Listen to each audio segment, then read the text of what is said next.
Hi, I'm Mike Ward, and I'm here with Keith Fitz-Gerald. Keith is the Chief Investment Strategist for Money Map Report and Money Morning, and we're here to talk about your new book, Fiscal Hangover. Keith, what is it? What compelled you to do this book and so quickly to get this out?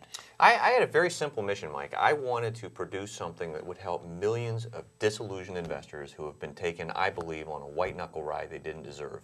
I want to help them understand how we got here. I want to help them understand what happened. And more importantly, I want to help them understand what they can do as individuals to not only survive this, but profit in the years ahead. Yeah, well, speaking of what they can do, what is the big idea of this book, Keith? Well, the big idea is this, is for the last 50, 60, even 200 years, as I make the argument in the book, the American consumer has been at the top, so people logically have an American-centric view.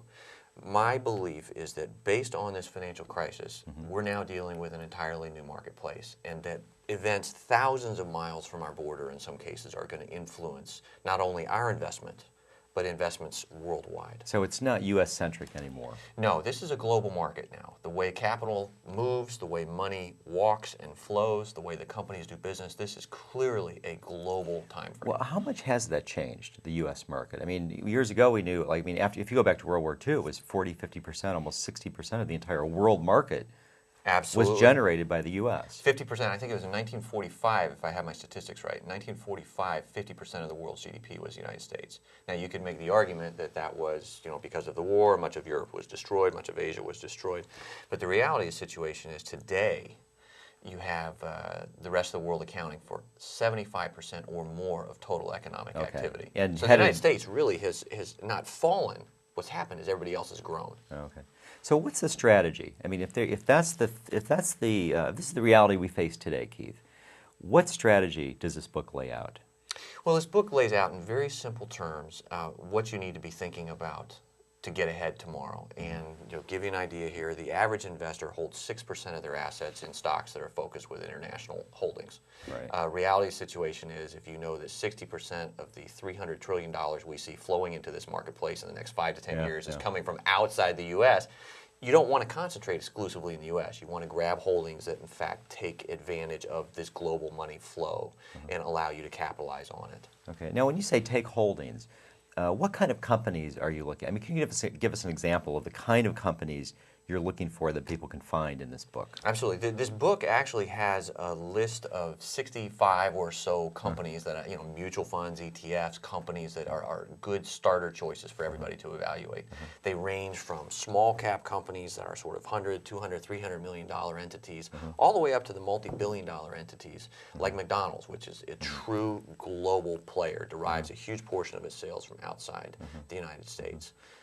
But what makes some of these companies so special, Keith? I mean, you're saying there's great opportunities here, but what kind of qualities do these companies have? Well, they actually demonstrate a unique set of qualities. Every one of these companies typically has a growing market share. They have growing top line revenue. They have growing profit. They typically have growing free cash flow, which is very, very important because businesses that produce cash tend to have money to reinvest.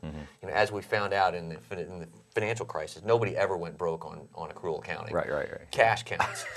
To give you an idea, Mike, there's a tiny little steel company that I just love. It's a classic example of the stuff we talk about in Fiscal Hangover. These numbers are impressive by any stretch of the imagination. Most recent report showed that aggregate shipping volume was up 67.2% to record tonnage. Revenues were up 17.8% to roughly $485 million in the most recent quarter. Gross margin was increased 49% to 8.2%. When was the last time you heard this kind of stuff out of an S&P 500 company? Not for a long time. And better yet, this tiny little company is traded right on the NYSE. It's completely off most people's radar screen, and it has a 70% market share of the products it offers in the region it dominates. That's incredible. Wow. And the growth for companies like this is coming because other areas of the world are growing so fast. That's correct. Yeah. Other areas of the world, to give you an idea, China is now approaching its 40th year of double-digit growth on average. So, not quite 10%, but, The United States on a good year will do 3%. Right. Here you've got a nation that's done 40%, or you've done 40 years of almost 10% growth. Yeah. And probably will do for another 40 or 50 years. Well, Keith, it's amazing. There, over time, people always make claims about companies, and they'll say, "Oh, this is the next Microsoft," or "This could be the next Cisco." There's the giant, gainers that are now legends in the marketplace. Yeah. If only I'd gotten in on those. Here, though, there are opportunities that are actually similar to that, and this is the real thing. Yeah, this is the real deal. I mean, if everybody remembers Microsoft, 15, 20 years from now, you're going to remember tiny little companies like those that I mentioned in this book. Yeah. Companies that you may not be able to pronounce yet, companies that are trading in markets you haven't thought about. These are tomorrow's blue chips. Keith, give us one more example. Okay, one more example. I've got a tiny little company we're tracking in Singapore. It's maybe $300 million market cap. They are specialists in water purification and sanitation engineering. And if you've ever traveled extensively in Asia, you know that one of the biggest problems in that region of the world, from India to China to Taiwan, anywhere in between, is getting clean water.